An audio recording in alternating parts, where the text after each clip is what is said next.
normal de hoy en día, y que, contrario a lo que se ha ido pensando, han ido aumentando mucho la enfermedad de infectos contagiosos, sobre todo porque ha habido un relajo por parte de los mismos pacientes en lo que corresponde al cuidado de la enfermedad de transmisión sexual.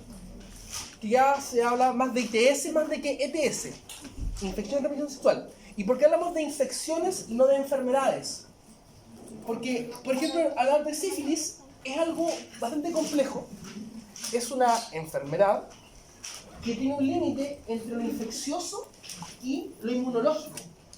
Se van a dar cuenta cuando empecemos a hablar un poco de lo que es de sífilis, que las manifestaciones que tienen a nivel sistémico ya dejan de ser lo típico de una enfermedad infecciosa típica, ¿ya? Y rozan una frontera de otra que es autoinmune. Y que eso ha hecho de que el tratamiento sea mucho más complicado, por lo cual la identificación precoz de estas patologías permite de que las complicaciones a largo plazo sean mucho menores. Porque una vez que lleguemos a la fase terciaria de la sífilis, poco y nada se puede hacer, ¿ya? Por eso es importante que hablemos de esta enfermedad. Y hablamos de una enfermedad como una infección crónica, ¿ya? Como, no sé, como la tuberculosis, por ejemplo, que está dado por el Treponema pallidum y que afecta a 11 millones de casos nuevos cada año.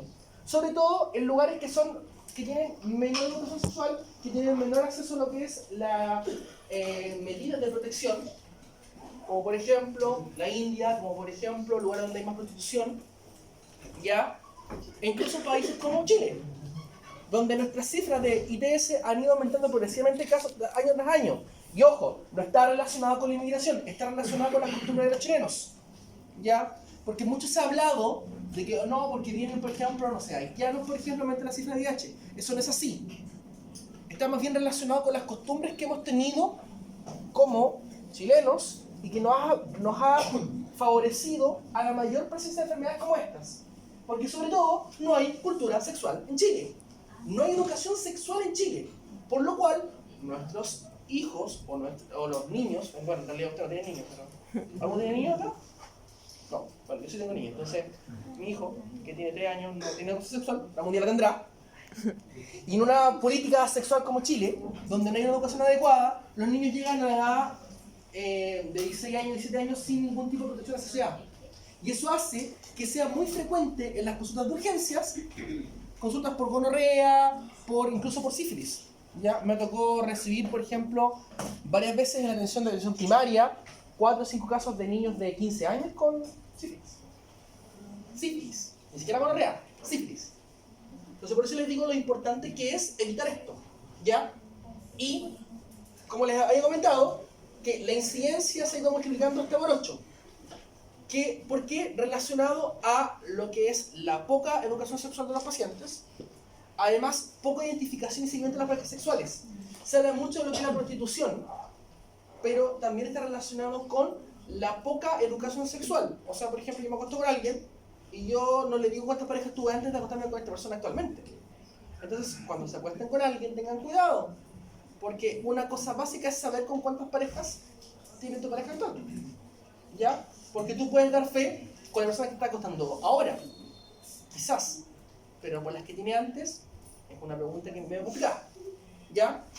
Ahora, en general, el Treponema pallidum es un bicho que es exclusivamente del hombre, ¿ya? Es anaerobio estricto y se incuba de 3 a 4 semanas, ¿ya? Ahora, no crece en medios de cultivo, por lo cual requiere serología. Este punto es importante, ¿ya? No lo encontramos con los medios convencionales de cultivos. A diferencia, por ejemplo, de la gonorrea, que podemos hacer un cultivo, por ejemplo, de sección retal, acá no nos sirve, ¿ya? Por lo cual puede pasar desapercibido. Y para observarla requiere campo oscuro. ¿Por qué? Porque se activa con el sol, ¿ya? Ahora, el punto importante es que vamos a hablar después de lo que son las fases de la sífilis. Hay una fase que es particularmente complicada. ¿Y saben cuál es? La primaria, cuando aparece el chancro, ¿ya? El chancro. El chancro es una erosión que aparece en la zona genital, que generalmente es indolora, ¿ya? Y que eso facilita lo que es el contagio. Esa es la fase más contagiosa, ¿ya? Ahora, esto generalmente aparece durante la relación sexual y normalmente es por vía sexual, pero también puede ocurrir por vía vertical, ¿ya? Además, se puede multiplicar rápidamente y se incuba, como les dije, en un mes. Y generalmente invade por dos formas. Uno, por mecanismo de replicación, que es lo más típico, y el otro punto que es interesante, que replica por a través de reacciones de hipersensibilidad. Este bicho es capaz de generar reacciones a nivel del organismo y generar daños a nivel cardíaco, a nivel cerebral, por reacción de hipersensibilidad.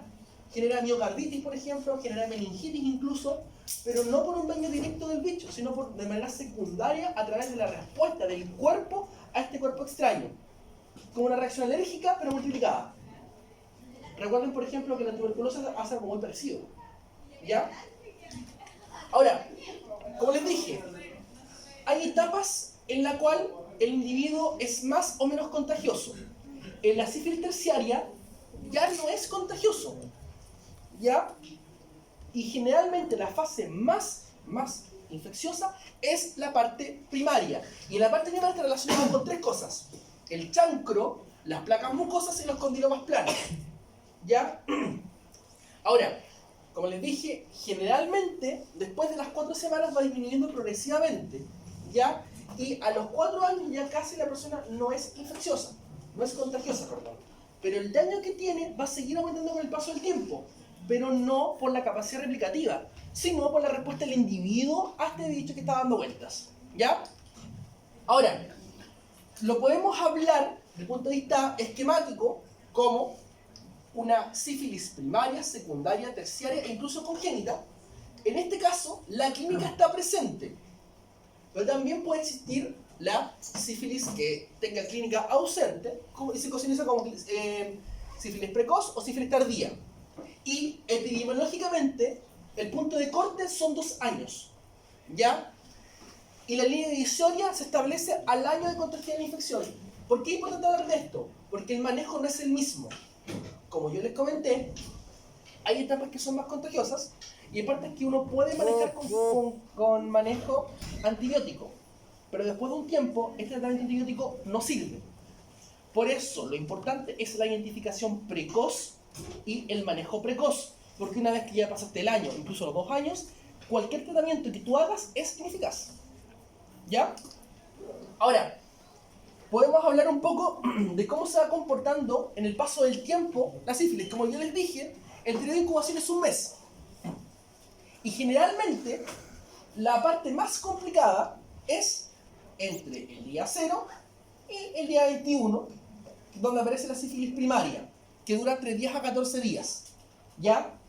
Después empiezan a aparecer otros tipos de síntomas, como la sífilis secundaria, y puede haber un porcentaje de los pacientes que pasen directamente a la sífilis latente, que ya no va a tener clínica asociada, ¿ya? Y en este caso puede ocurrir que esta sífilis latente se pueda volver a reactivar hacia sífilis secundaria.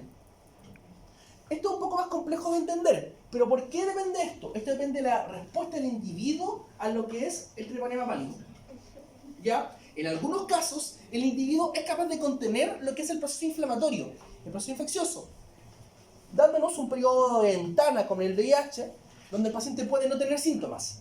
Pero a la más mínima episodio de disminución de las defensas, se puede reactivar la enfermedad y manifestando los síntomas.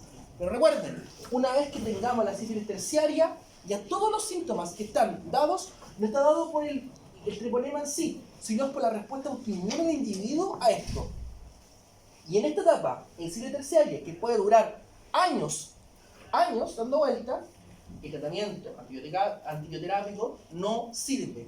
Eso, por favor, que les quede súper claro, ¿ya? Ahora, esto, chicos, es el chancro, ¿ya? El chancro generalmente es una erosión o úlcera que se encuentra en las zonas genitales generalmente, ¿ya? Lo más frecuente es que se encuentre bajo el glande. Así que, ojo, en el examen físico de un paciente con una sospecha civil tienen que revisar tanto el glande como bajo de él, porque se puede encontrar en cualquier zona asociada, ¿ya? Y esto se encuentra asociada a una adenopatía, generalmente ipsilateral, de la misma zona donde está el chancro. Por ejemplo, tienes, por ejemplo, eres mujer y tienes un chancro en el labio derecho, lo más probable es que tenga una adenopatía al mismo lado, y que generalmente es indolora, ¿Ya? Ahora, recuerden, el chancro generalmente no provoca dolor y muchas veces aparece como un hallazgo. Y eso hace que muchas veces los pacientes no consulten inicialmente. Yo siempre hablo esto con los pacientes con artritis, que la artritis hace que los pacientes sean súper responsables y acusa mucho. El dolor es un síntoma de alarma para la gente. La gente puede aguantar 3 semanas, por ejemplo, con una masa en la bata, una masa en el hombro, una masa en cualquier parte. Pero si les duele, van a consultar a la semana, te los aseguro. En estos casos ocurre lo mismo. Estos pacientes inicialmente tienden a no consultar porque esperan que se les pase solo. Y puede ocurrir que perdamos entre 1 o 2 meses porque el paciente no manifiesta síntomas inicialmente. Y eso es importante tenerlo en cuenta. Tienen que preguntar, ojalá, todo lo que es la literatura sexual del paciente, incluyendo la pareja, si usaron protección y cuándo apareció el chancro o cuándo se dieron cuenta que apareció. Y cómo fue evolucionando para tener una línea de tiempo aproximadamente. ¿Ya? Y generalmente lo que ocurre después del mes es que el chancro después del mes desaparece y queda sola la adenopatía. Por lo cual, insisto, el examen físico es fundamental. Tanto la zona genital como la zona alrededor de lo que es la zona genital. Tienen que buscar ganglios. Porque puede que no tengas el chancro, pero si tengas el ganglio asociado. ¿Ya? Ahora, después de un tiempo, 6 a 8 semanas después, ya no tenemos el chancro, pero sí tenemos los síntomas. Y los síntomas se encuentran relacionados con lo que es la infección y la replicación del bicho. Y generalmente provoca una bacteremia típico asociado a un cuadro gripal. ¿Ya? Como estado general, fiebre, decaimiento, sudoración, taquicardia en algunos casos. Y empiezan con clínica cutánea. Aparecen estas lesiones que no se ven probablemente muy bien, que son lesiones maculares y que se llaman sífilides. ¿Ya? Esto aparece y reaparece. No provocan síntomas, no provoca molestia, pero van recurriendo según el tiempo de presentación. Muchas veces los pacientes le consultan y cuando llegan al box, doctor sabe que lo tenía hace 2 o 3 días y ahora no está. Generalmente ocurre porque esta enfermedad aparece y desaparece en las manifestaciones cutáneas. ¿Ya? Y esto generalmente son máculas o pápulas que pueden aparecer en cualquier parte del cuerpo, chicos. ¿Ya? En cualquier parte del cuerpo. Pero sobre todo, palmo plantar. ¿Ya? Y que generalmente no dan vesículas. ¿Cuál sería el diagnóstico diferencial de máculas, pápulas y vesículas versus máculas y pápulas sin vesículas? ¿Qué enfermedad cutánea por excelencia da fiebre, máculas, pápulas y vesículas? ¿Ah? La varicela. ¿Ya? Entonces es un diagnóstico diferencial que tienen que tenerlo en cuenta. ¿Ya? Una diferencia con la varicela es que esto no da vesículas. ¿Ya? Y que generalmente puede tener cualquier síntoma asociado. Esto en parte porque se puede diseminar por la sangre y generar manifestaciones generales, como por ejemplo fiebre, baja de peso, y por eso se considera la gran simuladora. Al igual que por ejemplo el lupus, al igual que por ejemplo el sarampión, que puede simular otras enfermedades. Por eso es importante, chicos, que recuerden que esta enfermedad, a diferencia de la varicela, no da vesículas. Son máculas y pápulas de distribución pleomórfica. Puedes tener en una misma zona máculas, pápulas o lesiones puntiformes, al igual que el sarampión. Pero, mientras una tiene, por ejemplo, vesículas, la otra no. ¿Ya?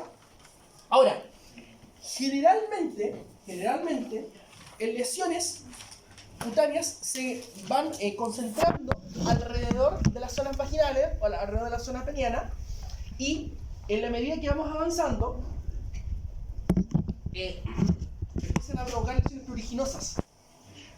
Y estas lesiones además pueden generar una gran capacidad de infección. ¿Ya? Como les dije, lo primero que provoca infección es el chancro, y lo segundo en importancia que provoca infección son estas lesiones de la piel. Así que mucho cuidado con lo que viene en contacto, sobre todo el acto sexual con personas infectadas. Les cuento este caso de una paciente de 50 años que era prostituta y que trabajaba en Andacollo. Y de todos los prisquineros, los atendía a todos los que bajaban del trabajo en Andacollo. Ya, esta señora, después de 15 años, manifestó la sífilis terciaria y tenía lesiones en todo el cuerpo. Y claro, hicieron un estudio, un seguimiento, Y en la medida que fueron pasando los años, fueron apareciendo cada vez pacientes con más y más pacientes con sífilis alrededor de la zona de Andacollo. Estamos hablando de por lo menos 150 pacientes con sífilis terciaria. 150. ¿Ya? Entonces, ojo, como yo les manifesté, estas lesiones son asintomáticas, ¿ya? Y en la medida que pasa el tiempo, son indoloras, a menos que se infecten. ¿Ya? Mucho ojo con eso. ¿Ya? Ay, perdón. Ahora, la capacidad de la sífilis es generar lesiones en cualquier parte del cuerpo. Primero, por mecanismo autoinmune, y segundo, por diseminación hematógena del mismo bicho. Puede generar compromiso del sistema nervioso central y que generalmente puede aparecer en un porcentaje de líquido cefalorraquídeo. Pero mucho ojo, recuerden mucho esto. Una punción lumbar normal no me descarta que no tenga la enfermedad, porque como yo les dije en un principio, este bicho no puede cultivarse, por lo cual puede que no aparezca en ninguna zona y tiene que ser estudiado con medios serológicos. ¿Ya? Así que mucho ojo con eso. Puede provocar, puede acumularse en el líquido cefalorraquídeo, puede acumularse en el sistema linfático, en el pene, en el hígado, los huesos, en cualquier parte. Y durante las recaídas, las manifestaciones están relacionadas dónde se acumuló la sífilis. Generalmente hay pacientes con sífilis terciaria con compromiso neurológico que pueden tener recaídas a nivel cerebral. U otros pacientes que no presentan manifestaciones a nivel cerebral, sino que solo manifestaciones osteomusculares. ¿Ya? La artralgia en pacientes con sífilis también es muy frecuente. ¿Ya? Ahora, nuevamente, dime. ¿Qué se refiere con manifestaciones neurológicas? O sea, mira, vamos a hablar un poquito más adelante, pero generalmente está relacionado con cefalea, vómitos, compromiso de conciencia, puede generar química de meningitis incluso, puede tener rigidez de nuca, puede tener incluso bruxistic kernel, y con un líquido cefalorraquídeo que puede estar normal. Entonces, ojo, diagnóstico diferencial de meningitis de líquido claro, sífilis. Otro diagnóstico diferencial, ¿alguien sabe? De meningitis con líquido claro, sífilis, ¿ah? ¿Cómo? ¿meningitis viral? Sí, meningitis viral. ¿Qué más? ¿Encefalitis? No, porque la cefalitis es compromiso del cerebro asociado al compromiso meningitis. No por ahí. ¿Cuál más? ¿Ah? TBC, súper buen diagnóstico. Ya. Ahora, nuevamente, como les comenté en el principio, el manejo antibiótico, el manejo terapéutico está muy relacionado con lo que es el tiempo.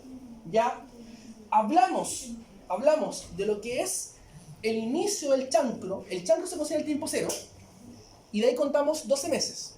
De eso va a depender lo que vamos a hacer. ¿Ya? Y hablamos de latente precoz con ausencia de síntomas o signos durante un periodo de 12 meses de una infección.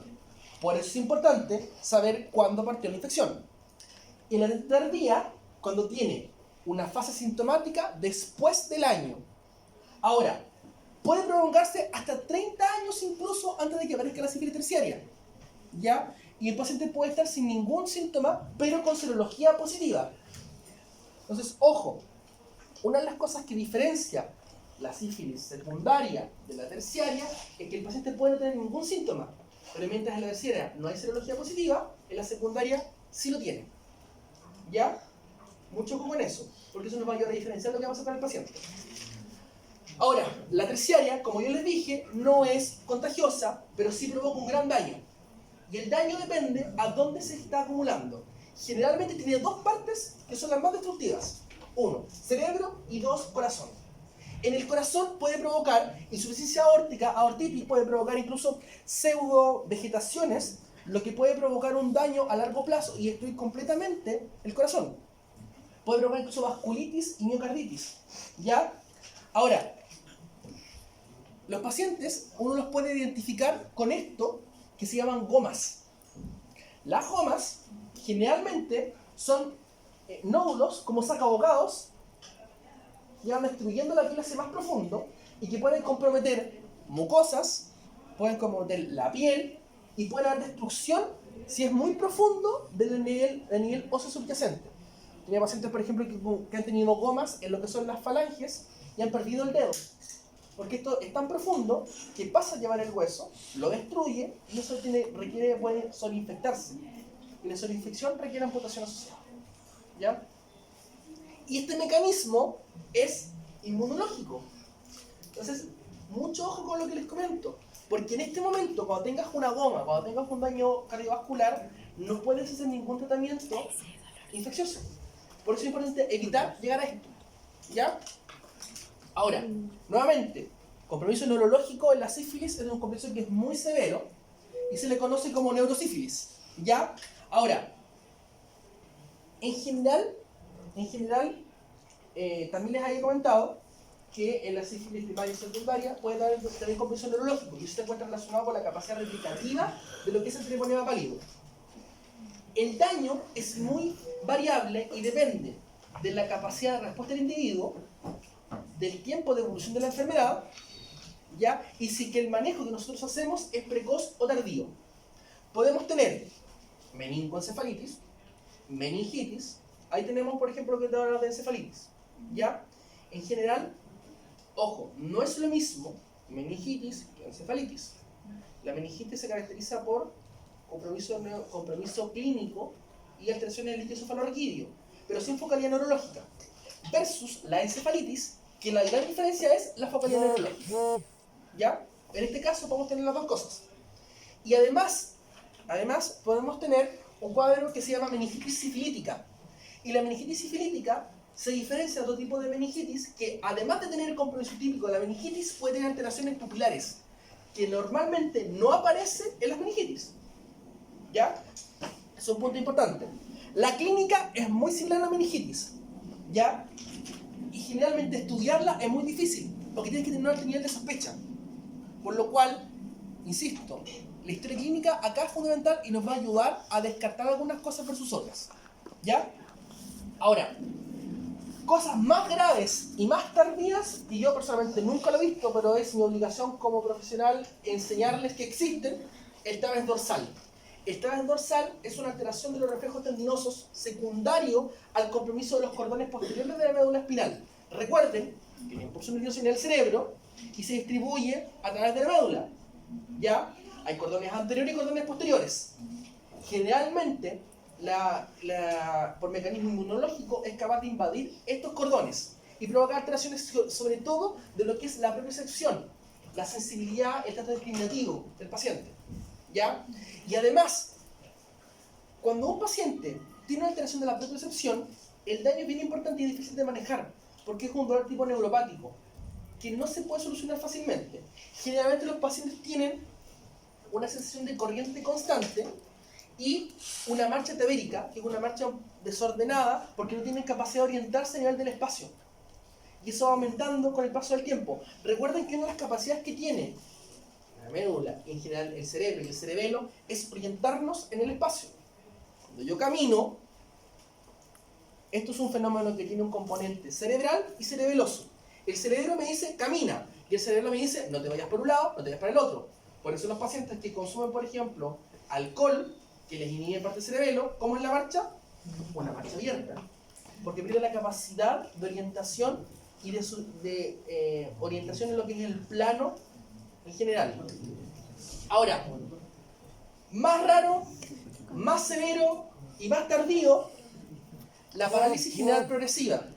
Esto se encuentra relacionado con el daño específico de la sífilis a nivel de la corteza cerebral.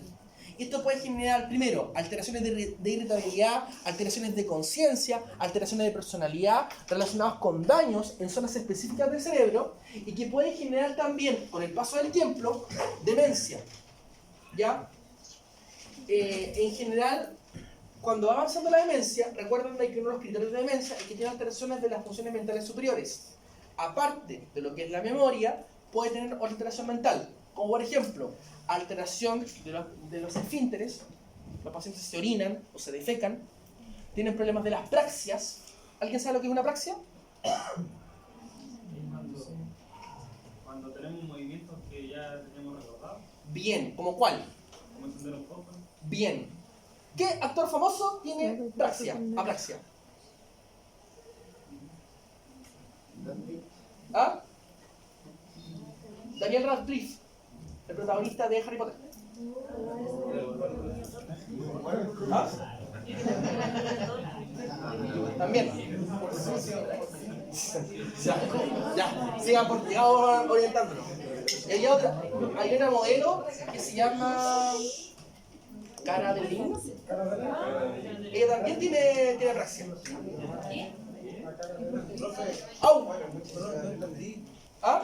No entendí a qué se refiere con hacer movimientos repetitivos.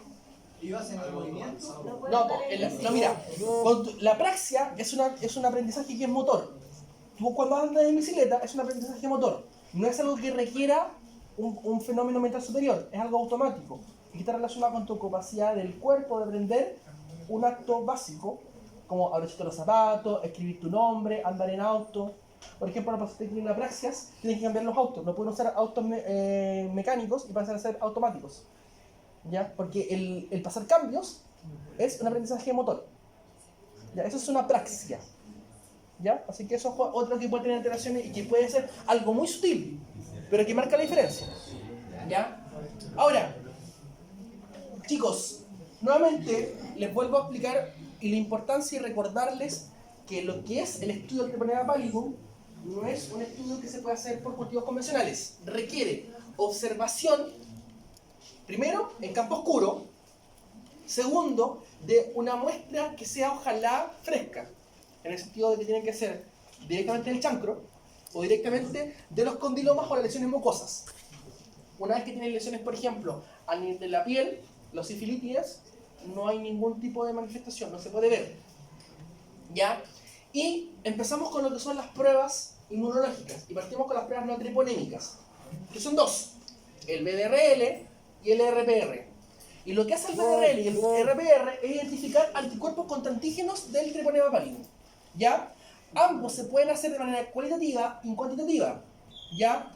Y son útiles para la respuesta terapéutica. Como yo les dije, en la sífilis secundaria, esto puede estar positivo.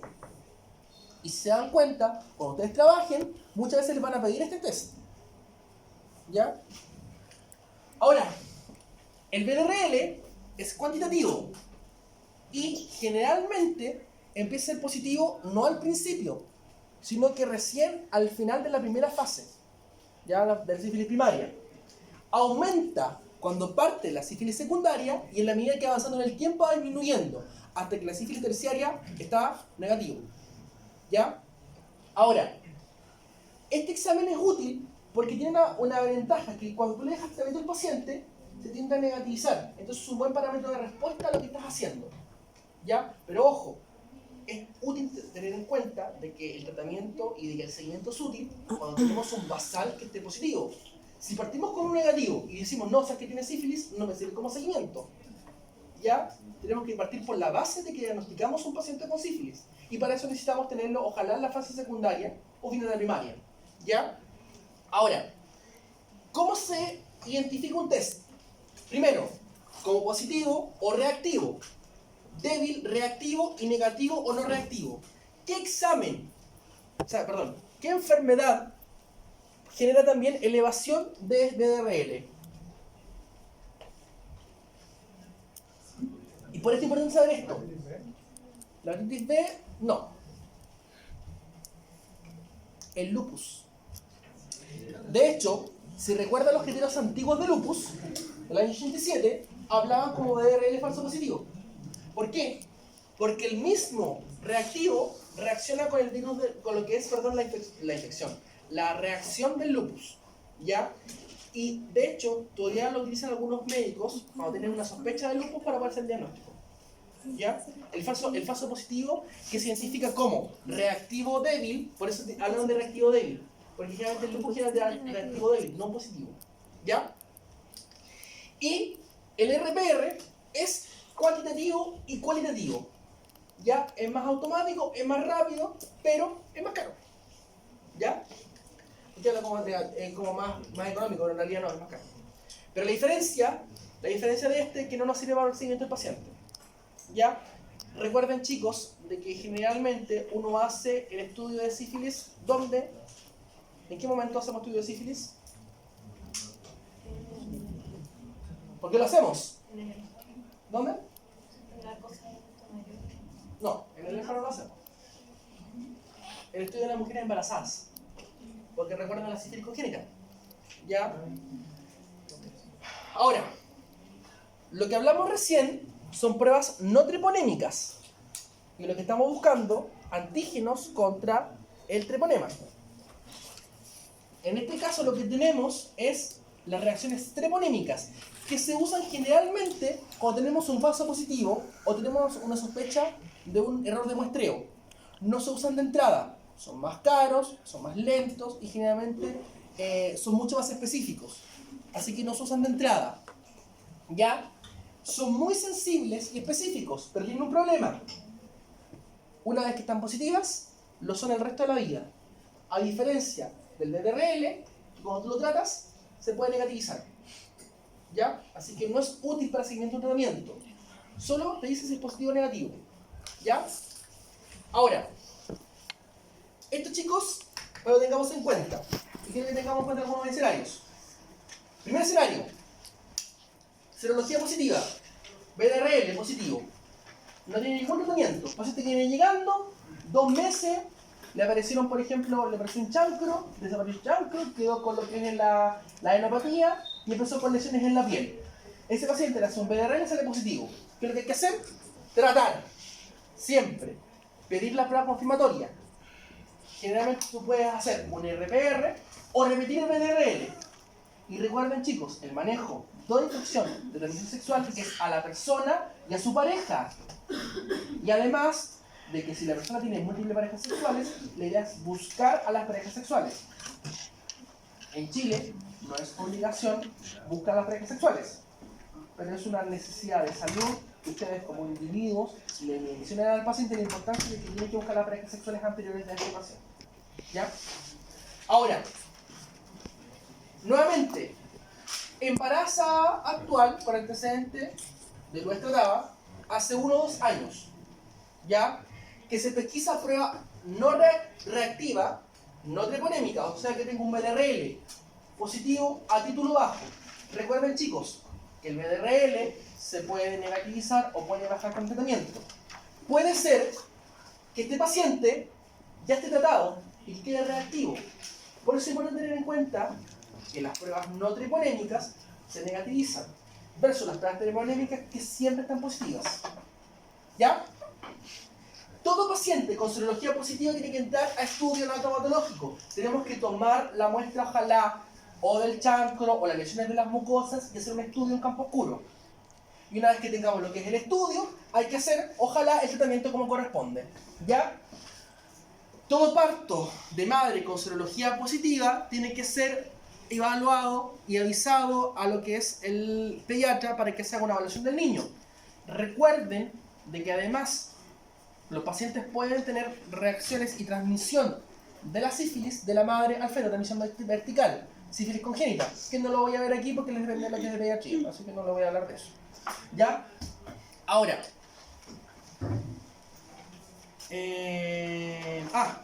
cosa importante, enfermedad de notificación obligatoria. Tienen que avisar y tienen que hacer un formulario y les van a preguntar. Así que cuando tengan la sospecha tienen que justificarlo bien, lo que es el estudio. ¿Ya? Ahora, nuevamente, manejo. Recuerden, dime. ¿Se notifica al momento de la sospecha o al momento de tener el resultado del BDRL? En el momento de la sospecha. Porque te va a preguntar cuando tú hagas el test por qué lo hiciste. ¿Ya? Y llenas un formulario. ¿Ya? Ahora, sífilis primaria, secundaria y latente precoz. Recuerden que la latente es un paciente que no tiene síntomas. Y la secundaria sí los tiene. ¿Ya? Penicilina benzatina, 2 a 4 unidades, millones de unidades intramuscular, una dosis semanal por 2 semanas. Primera terapia o tetraciclina o eritromicina. La eritromicina sobre todo en las mujeres embarazadas. Recordarán que la eritromicina tiene un gran problema, que la tolerancia gástrica es pésima. Y créanme, la mujer que esté embarazada y que tenga sífilis y que tenga que tratarse a por ustedes el resto de su vida, porque la va a pasar pésima. ¿Ya? Latente tardía y terciaria, entre comillas, Lo que nosotros hacemos, penicilina benzatina 2,4 unidades intramuscular, dosis semanal por 3 semanas. Esto, en caso de que tengamos una sospecha sobre todo de daño neurológico, ¿ya? Y la tetraciclina. Y la neurosífilis, sobre todo cuando estamos en fase de secundaria, penicilina sódica. Como se darán cuenta, chicos, la sífilis, el Treponema pallidum, es un bicho que tiene un fácil tratamiento. Es altamente sensible. Han aparecido en algunas partes ceparesistentes, pero en general, el 90% de las cepas mundiales son sensibles a la penicilina. Por lo cual, el tratamiento en la época de hoy día es impensable que no se haga. El único problema es que tiene que ser secuencial, por lo menos 2 semanas. Y tiene que ser por lo menos 2 semanas, porque si no, el tratamiento no es útil. Dígame. Entonces, por ejemplo, las personas que de casualidad se enferman de amigdalitis y los pichan, ¿igual ayuda a activar un poco eso?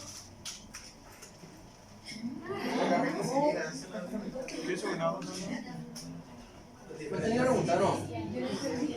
¿Cómo no? Él quiere decir que cuando uno se hace resfriar y le ponen medicina con benzatina cuando estamos resfriados, eso le ayuda sin querer a la sífilis primaria o a la No, porque ese tratamiento es una dosis única. ¿Acaso las dosis bisemanales?